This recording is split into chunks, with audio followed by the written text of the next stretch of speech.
Hello students, welcome in the new class today. Today we are going to discuss about the concept of applications of Newton's laws of motions. ठीक है, तो यहाँ पे इस video में हम लोग तीन प्रॉब्लम को डिस्कस करेंगे बेटे. एक हमारे पास horse cart problem, second one हमारे पास pulley problem and third one हमारे पास that is the elevator problem. Now see one by one. First आपके पास that is horse cart problem बेटे. तो देखिए मैंने यहाँ पे एक हॉर्स कंसीडर कर लिया and that is a cart बेटे. ठीक है, and that cart moves on the surface of earth.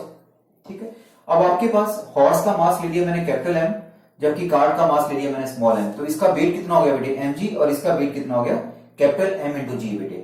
अब जैसे हमने प्रीवियस लेक्चर में देखा था बेटे, पिछली वीडियो में हम लोगों ने देखा था कि हमारे पास क्या था, as per the Newton third law of motion action and reaction are equal and opposite. तो walking is the example of Newton third law of motion. हम लोग जब चलते हैं बेटे तो हम लोग क्या करते हैं, अर्थ को पीछे पुश करने की कोशिश करते हैं पांव के साथ. ठीक है, जिससे हमें क्या मिलता है बेटे, अब फॉरवर्ड फोर्स मिलता है बेटे. It mean that is a reaction बेटे.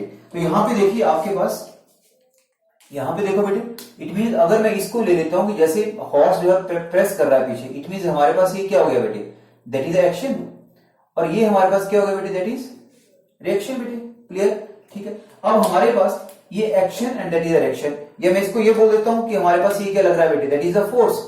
जिस फोर्स के साथ वो पीछे पुश कर रहा है बेटे, तो हमारे पास यहां पे अब हमने इसको ये कर दिया बेटे, that is horizontal component and that is a vertical component. Horizontal component and that is vertical component बेटे. ठीक है, अब आपके पास ओके, अब यहां देखते हैं अब टायर और रोड के बीच में क्या होगा बेटे, क्या देखने को मिलेगा आपको, that is a force of friction. ठीक है, अब ये जो मैंने टी वर्ड यहां पे लिखा, it mean that is a tension. But is a tension the force present in the string, the force present in that particular rope, particular string is called as a tension in the string. और आपने एक बात याद रखनी है कि एक string के बीच में टेंशन एक ही होता है. ठीक है, अब ये वाला डायरेक्शन क्या इंडिकेट कर रहा है, ये वाला टी इंडिकेट कर रहा है. ठीक है, दोनों का अमाउंट सेम है बट मैंने एरो अलग अलग लगा रखे हैं. तो ये वाला एरो इंडिकेट कर रहा है कि कार्ड को पुल कर रहा है पीछे से. ठीक है, और ये वाला टी इंडिकेट कर रहा है ये हॉर्स को आगे जाने से अपोज कर रहा है बेटे. ठीक है, ये वाला कंपोनेंट ये मींस ये टेंशन जो है हॉर्स को आगे जाने से अपोज कर रहा है. ठीक है, और ये वाला टी जो है ये कार्ड को आगे ले जाने की कोशिश कर रहा है. Now firstly see on the basis of, अगर हॉर्स किस वक्त मोशन में आएगा बेटे, जब हमारे पास forward force is less than the forward force is greater than the backward force. तो मेरे पास फॉरवर्ड फोर्स क्या है यहाँ पे, horizontal component that is H, और यहाँ पे बैकवर्ड जो इसको पीछे खींच रहा है बेटे को टी. इट मीन ये मेरे पास क्या बन गया, h minus T is equal to m a. मान लिया पूरे सिस्टम का जो एक्सेलरेशन है वो कितना है हमारे पास a. तो यहां से क्या निकल के आ गया, h horizontal force minus t that is tension in the string is equal to force minus force that is m into a बेटे.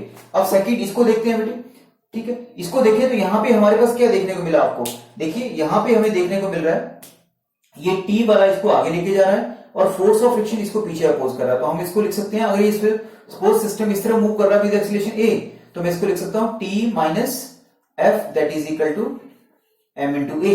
तो मेरे पास यहां पे दो इक्वेशन बन गई बेटे. एक मेरे पास बन गया h minus T is equal to m into A, that is equation number 1. और दूसरा मेरे पास बन गया t minus F is equal to m into A. ठीक है, that is equation number 2.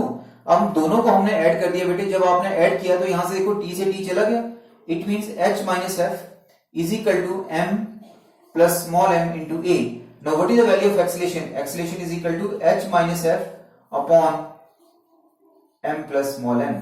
In this way we can calculate the value of net acceleration of the in case of horse cart problem बेटे. तो देखिए मैं फिर एक बार repeat कर रहा हूँ, ये कार्ट था, मैंने इसका मास ले लिया m, हॉर्स का m ले लिया बेटे, तो कैपिटल M.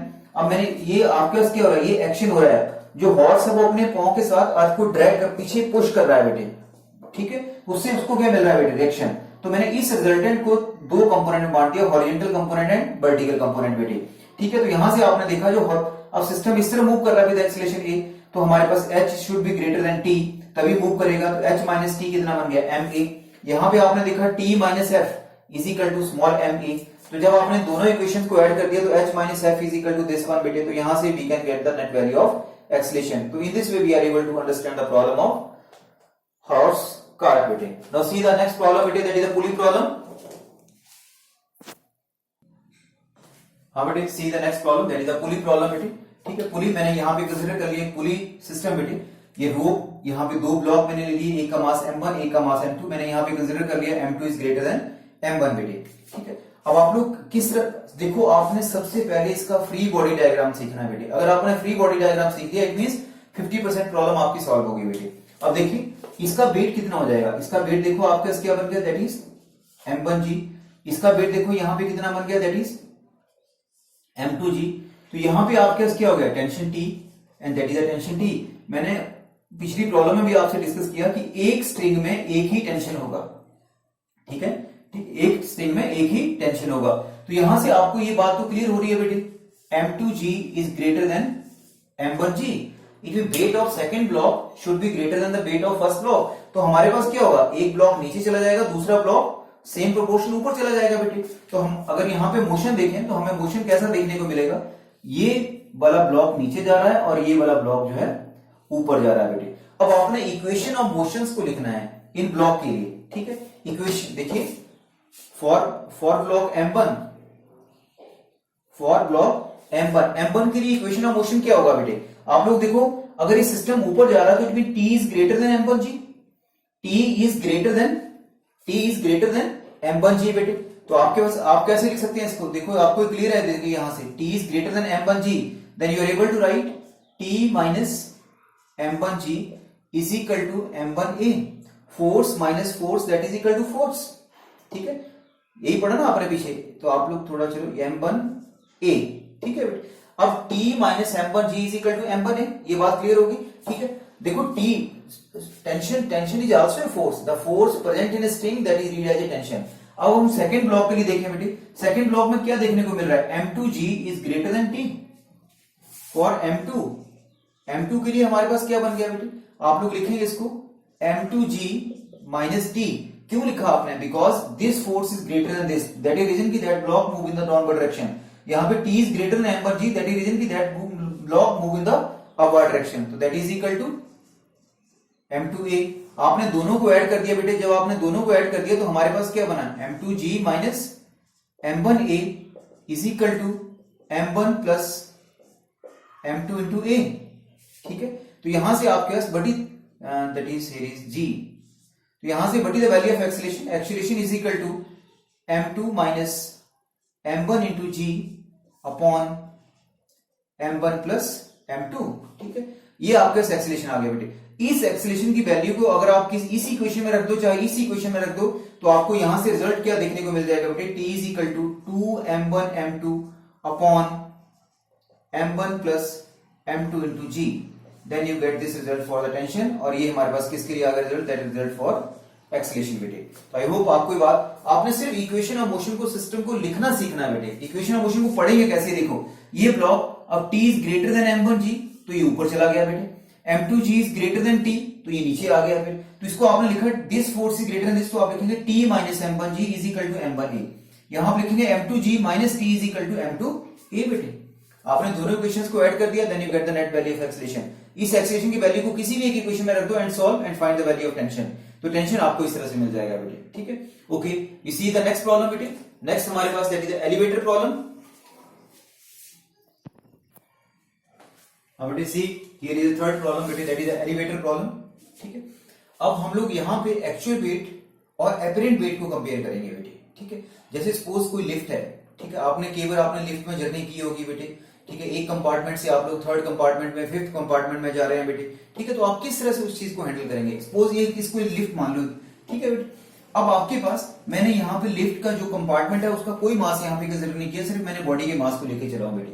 बिकॉज मैंने बॉडी के मास को देखना है कि चेक करना है कि वो एक्चुअल वेट और जो एपरेंट वेट है उसमें क्या चेंजेस आ रहे हैं बेटे। ठीक है, तो यहाँ पे देखो फर्स्ट आर डायरेक्शन, ठीक है, इन the upward direction, mg weight of the body in the downward direction. मैंने यहाँ पे इस लिफ्ट के बीच में, इस एलिवेटर के बीच में जो हमारे पास बॉडी हमने कंसीडर किया उसका मास मैंने कितना ले रखा है, स्मॉल m बेटे। ठीक है, ओके, अगर फर्स्ट केस जैसे यहां पे दिखाया है, व्हेन सिस्टम इज स्टेशनरी, जब सिस्टम स्टेशनरी है उस वक्त क्या है बेटे, action and direction both are equal and opposite and both are cancel with each other, it means net force acts on the system is equal to 0। अगर net force acts on the system is equal to 0, it means the system in the equilibrium position. उस वक्त हमारे पास r और mg क्या है बेटे, equal. तो हम लोग यहां पे क्या बोल सकते हैं बेटे, क्या हमें क्या देखने को मिल जाएगा बेटे, ठीक है, r minus mg is equal to 0, चाहे mg minus r equal to 0 लिख दो तो हमारे पास क्या बन गया बेटे, r is equal to mg, r is equal to mg। इस तरह से हम लोग इस चीज को हैंडल कर सकते हैं। इट मींस जो आपके पास अपेरेंट वेट है equal to the actual weight, हमें अपीयर भी उतना ही हो रहा है बेटे, ठीक है। सेकंड केस में हमने क्या ले लिया बेटे, when the system move in the upward direction with acceleration a, अब सिस्टम जो ऊपर की तरफ जा रहा है बेटे विद एक्सीलरेशन a। अब इस पिक्चर को देखना आप लोग, ठीक है, यही फिर है। इट मीन अगर ऊपर जा रहा है तो it mean r is greater than mg, तभी सिस्टम ऊपर गया, ऊपर वाला फोर्स जो बड़ा हो गया डाउनवर्ड फोर्स से, तो अब r should be greater than mg, then that's why the system move in the upward direction बेटे। तो r माइनस mg, अब आपके पास r बड़ा हो गया तो आपने लिख दिया r minus mg, that should be equal to ma। क्यों, force minus force that is equal to force. तो हमारे पास यहां से रिजल्ट क्या देखने को मिल गया आपको, देखिए what is result, result is equal to m g plus a। क्या रिजल्ट देखने को मिला, r जो है यहां पे mg के बराबर था, बट यहां आपके पास r कितना आ गया बेटे, r is equal to m g plus a। It mean apparent weight of body will increase, ठीक है। इस केस में देखें, अब आपको मैं यहां पे चेंज कर देता हूं direction, now the system move in the downward direction. अगर system move in the downward direction तो हमारे पास ये वाली कंडीशन भी चेंज हो जाएगी। यहां पे क्या बन जाएगा आपके पास, अब हमारे पास बन जाएगा mg should be greater then r, mg should be greater then r, तभी सिस्टम नीचे आ रहा है विद एक्सीलरेशन a। तो हम लोग इस इक्वेशन को हम लोग यहां पे क्या लिख देंगे बेटे, हम लोग लिख देंगे mg minus r equal to again ma, force minus force that is again force. Force तो हमें यही पता है, मास इनटू एक्सीलरेशन होता है। Now what is the value of r, r हमारे पास क्या बन जाएगा बेटे, mg minus a। It means apparent weight of body will decrease, apparent weight of body will decrease. Clear होगी बात। यहां पे आपने देखा, अगर system accelerated in the upward direction then apparent weight of body will increase, system accelerated in the downward direction then apparent weight of body will decrease, ठीक है बेटे। When system move with constant velocity, चाहे वो ऊपर की तरफ जा रहा है कांस्टेंट वेलोसिटी के साथ, चाहे वो डाउनवर्ड जा रहा है बेटे, ठीक है। अगर कोई भी ऑब्जेक्ट कांस्टेंट वेलोसिटी के साथ जा रहा है, it mean the value of acceleration is 0। अगर वैल्यू ऑफ एक्सीलरेशन ही 0 है, चाहे ऊपर जा रहा है नीचे जा रहा है, then there is no change, तो आपके पास r should be equal to mg। Clear है बेटे। तो आपने यहां पे देखा सिस्टम स्टेशनरी था, तो जो एक्चुअल वेट और अपेरेंट वेट सेम था, बट जब हमारे पास system move in the upward direction with acceleration है, the apparent weight of body will increase, system move in the downward direction with apparent weight, then apparent weight of body will decrease, ठीक है। And जब system move with a constant velocity, then apparent weight और actual weight will remain same बेटे, there will be no change. तो आप लोग कभी भी ऑब्जर्व कर लेना, आप लोग लिफ्ट के बीच में बैठते हैं बेटे, ठीक है, लिफ्ट के बीच में बैठते हैं, इट मींस आप लोग जब ऊपर की तरफ चलते हैं, चाहे आप नीचे की तरफ जाते हैं, तो जो लिफ्ट है हमारे पास वो सिर्फ सेम वेलोसिटी से ऊपर जा रहा होता है, सेम वेलोसिटी के साथ नीचे आ रहा होता है, ठीक है। मतलब वो उसकी स्पीड में चेंज नहीं होती है, वो कांस्टेंट वेलोसिटी से मूव कर रहा होता है। It mean acceleration is equal to 0, acceleration is equal to 0, तो आपके पास apparent and actual weight will remain same बेटे, ठीक है। तो इस तरह से हम लोग एलिवेटर प्रॉब्लम को यहाँ पे अंडरस्टैंड कर सकते हैं। हमने यहां पे सीखा, अगर system accelerated in the upward direction, so apparent weight of body will increase, system accelerated in the downward direction, so apparent weight of body will decrease. Now see, we will discuss some problem related to the topic.